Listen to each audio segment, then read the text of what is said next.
Gazans are risking everything to speak out. The Center for Peace Communications has released this powerful new video of ordinary Palestinians in the Gaza Strip calling for a future that's free from fear, corruption, and terror under Hamas. Take a look. كنا نمر بتعذيب لفترات طويلة من الشبح والتعذيب والإهانة. يريدون إخماد صوتنا بأي طريقة كانت. برا برا برا برا حماس كلها تطلع برا. أخو شاب معارض لحكم حماس، وهو اللي نظم حراك بدنا نعيش. أحد منظمي حراك بدنا نعيش ومؤسس الشباب الفلسطيني للتنمية. قامت حماس باعتقالي لأكثر من 20 مرة. تعرضت كثير لاعتقال السياسي من قبل حكومة الأمر الواقع في قطاع غزة. يوم حراك بدنا نعيش اعتقلوني وعذبوني علشان أعترف على مكانه، ولكن أنا ما كنتش بعرف مكانه. وفي آخر فترة استشرست حماس وهم بيعتقلوا الناس في المستشفيات وبكسروا الناس في المستشفيات، يعني حيث الباص والشبح والتعذيب والشبح المتواصل طيلة اليوم. كانت تقول لنا أنتم لستم بشر، أنتم هنا أرقام فقط. فوق المنطق. بعد فترة من الآن بعد انهيار المنظومة الأمنية في قطاع غزة أصبح هناك عبارة من الأشخاص المتربدين في داخل حركة حماس لقوة حماس الأمنية أصبحوا قاطعين طرق لهذه المساعدات. احنا نحمل حماس المسؤولية أولا وآخرا عن هذا الوضع القائم من 7 أكتوبر وتاع جاي. احنا اللي صار فينا ما حصل للبشرية كلها من قتل ودمار وهلاك، ونتمنى مزيدا من المساعدات، ولكن بشرط ألا تصل ليد حماس. إذا وصلت ليد حماس ما حدا حياكل. احنا هون في المخيم ما بخشش علينا شيء. خيام اجت لنا المخيم توزعت للي بدهم اياه، وانا في 7 انفار في نص خيمه. بكره لو اجى الشتاء راح اغرق. الشادر تبع الخيمه هذا شادر معروف لكل العالم، شادر اليونيسيف. هذا بيجي مساعدات دوليه من برا إلنا. اشتريته شريه، اشتريت مترو ب50 شيكل، هو بيجينا مجانا. هاي حماس ايش عملت لنا؟ قعدتنا في الخيام. طبعا حماس مش حاسين فينا، كبوشهم هالقدي مطلس في الدول العربيه قاعدين ولا واحد حس فينا. تتفاجأ اذا انت مش ابن حماس ما لكاش حق في الحياه ولا لك حق في اي مساعده انسانيه. غباء الحركه الغبيه اللي عملتها حماس يوم 7 اكتوبر والمقاومه غير محسوبه النتائج، يجب على كل شريف وعلى كل انسان وطني وعنده ذروه اخلاق وطنيه انه يدين هذا العمل القبيح والعمل المجرم الذي قامت به حماس. ولا في عمار ولا في نيله. بتمنى ان تمسح حماس من البلد ورحمنا من تعين حماس. الله يعدمنا اياهم في الدنيا وفي الاخره. الطوفان علينا ايش الناس استفادت؟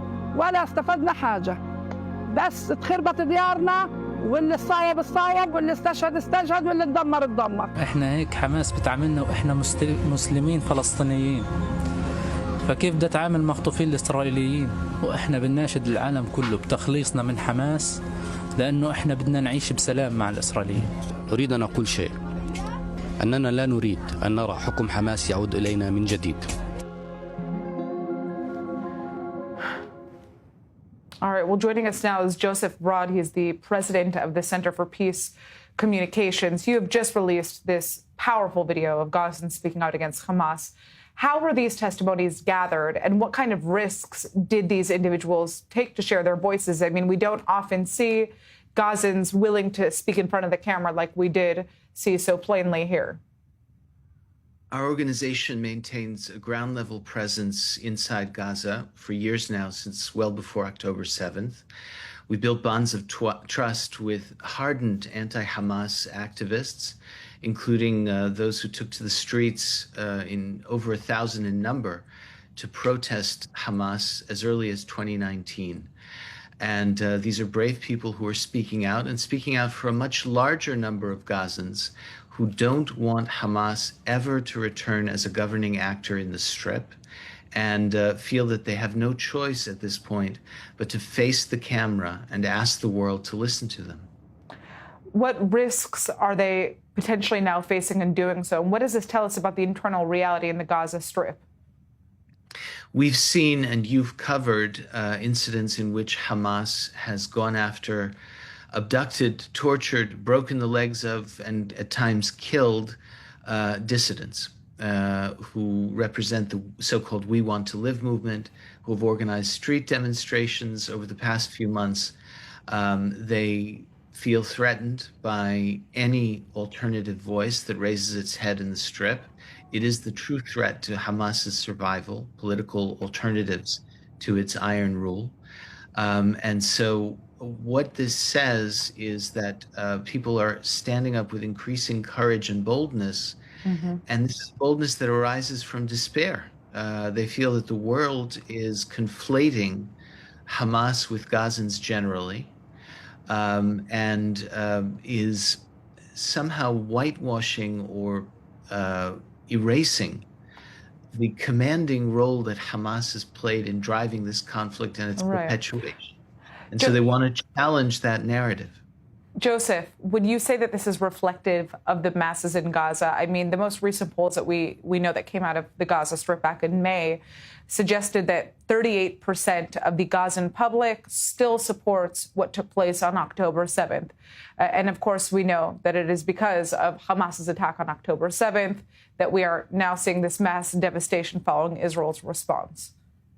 Well, even the poll you cited, which means at the same time that 62% are in opposition to Hamas, we believe is, as is often the case in environments where people are ruled by a terror militia, undercounts the massive opposition to Hamas today. Now, I would caution you that to be anti-Hamas is not the same as to be pro-Israel, and to the contrary, the majority, the prevailing, overwhelming view in Gaza today is both anti-Israel and anti-Hamas.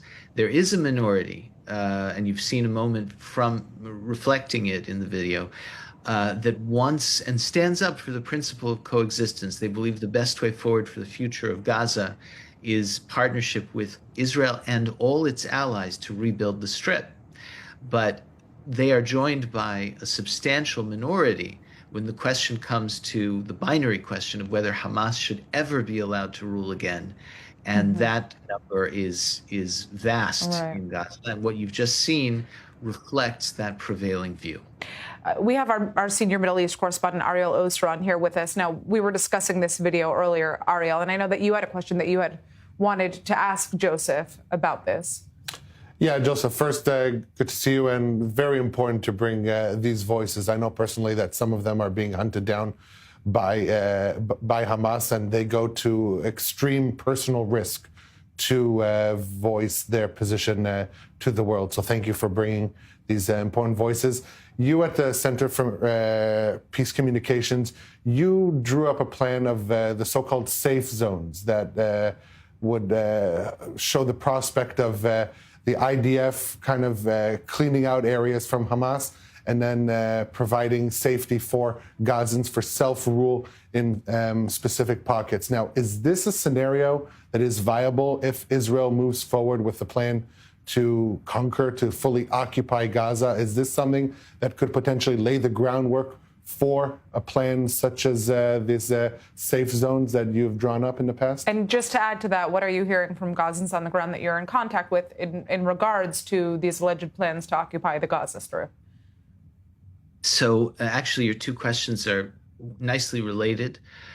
To clarify what we did, we have given voice to Gazan aspirations to establish enclaves of self-rule, to pilot civil administration in discrete areas where they would have an opportunity to secure them internally, while Israeli and perhaps other forces defend them externally from Hamas, rocket, and other threats, which they're not yet in a position to respond to themselves.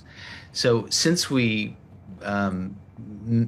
enabled Gazans to give testimony proposing such ideas in the parliaments of Germany, Spain, Italy, Canada, and the US Congress, we've seen the beginnings of those enclaves form.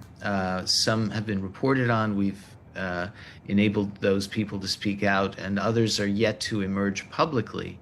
And the idea, I think, is that once you have an enclave of non-Hamas self-rule, you have an opportunity to introduce supply lines of food and aid, and an environment in which people are safe both from Hamas and from Israeli rocket and other fire, because those are designated and understood to be no longer posing a threat to Israel, while at the same time challenging Hamas by simply building up an alternative. So there's enormous Gazan support for this approach,